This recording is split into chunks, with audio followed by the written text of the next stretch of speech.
күніңізбен құттықтаймыз. Рахмет айналайындар. Менің де сендерге сыйлығым бар.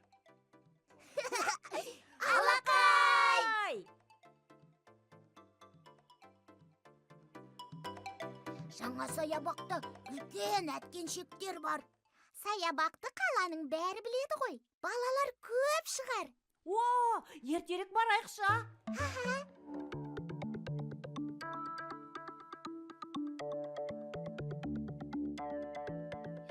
Ой!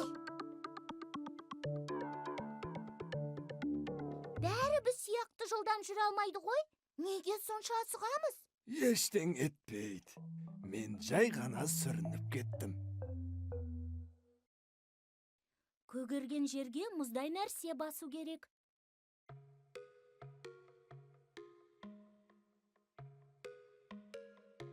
Таптым!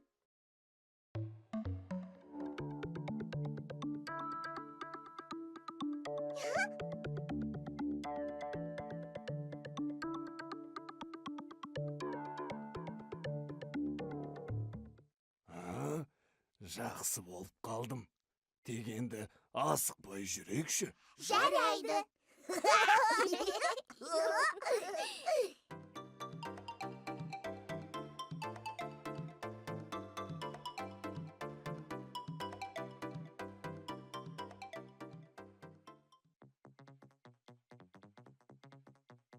Оның басы айналып тұр. Көмектесуіміз керек.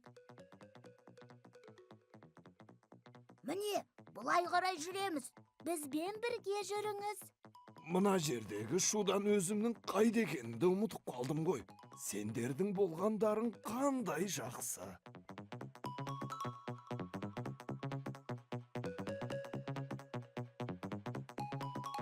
Осындай әткеншекте ұшу бала күнгі арманым еді. Ертерек барып ұшайықшы.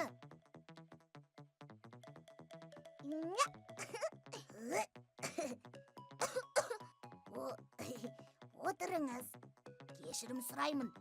Үлкендерге жол беру керегін ұмытыппын. Рахмет. Дәл осы бірінші вагонға отырып ұшқым келіп еді.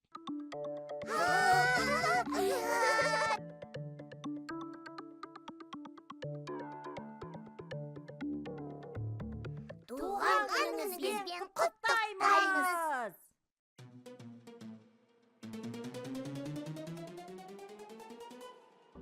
Тыныс алып жатыр.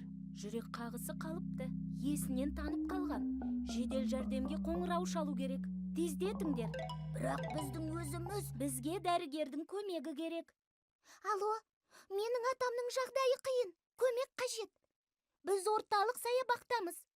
Келе жатыр. Бізде қарап тұрмауымыз керек қой. Орнынан қозғалтпаңдар. Сосын киімінің түймесін ағытыңдар. Әсіресе мойын жағын.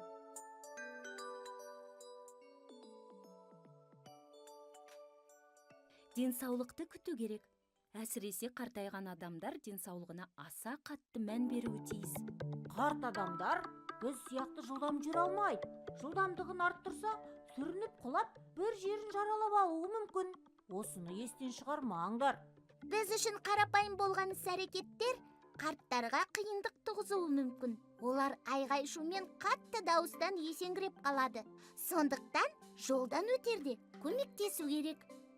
Олар бізге кішкентай кезімізде қалай қамқор болса, бізде олар қартайғанда солай қамқорлық көрсетуіміз керек. Мысалы, автобуста немесе вагонда орын беріңдер.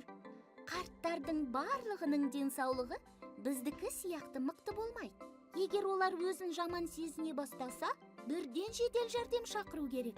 Тек дәрігерлер ғана оларға қандай көмек керегін біледі. Рахмет, балалар. Туған күнімде бала күнгі арманым орындалды. Тек мына түрімді армандаған жоқ сияқты едім.